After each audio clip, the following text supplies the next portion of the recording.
È stato predisposto dall'Ufficio 4 Salute Pubblica del Comune di Favara, area tecnica diretta dall'ingegnere Alberto Avenia e dal sindaco Rosario Manganella, il quarto ciclo di disinfestazione del territorio. L'attività prenderà il via dalle ore 23 di lunedì prossimo 1 ottobre per concludersi la mattina alle ore 5 di domenica 7 ottobre. Nel corso del primo turno, quindi, dalle ore 23 di lunedì sino alle ore 5 di martedì 8 ottobre, le aree interessate dalla disinfestazione sono via Regione Siciliana, Capitano Callea, viale Pietro Nenni e via Carlo Alberto dalla Chiesa.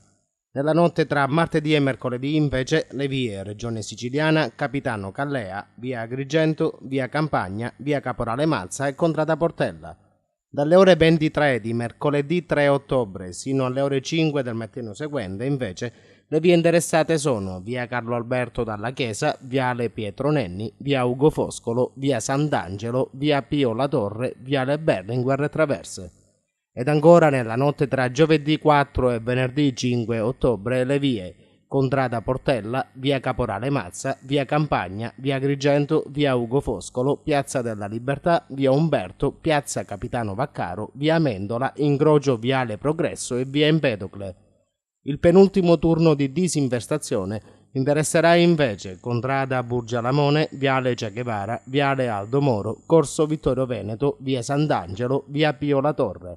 Infine, nella notte tra sabato 6 ottobre e domenica 7, le vie interessate dalle attività di disinfestazione sono Che Guevara, viale Aldo Moro, corso Vittorio Veneto, piazza della Libertà, via Umberto, piazza Capitano Vaccaro, viale Progresso, comprese le strade adiacenti alla via Roma ed inoltre il quartiere Quattro Strade.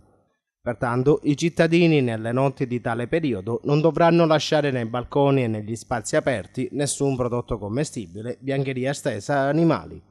Inoltre dovranno tenere ben chiuse tutte le aperture delle abitazioni.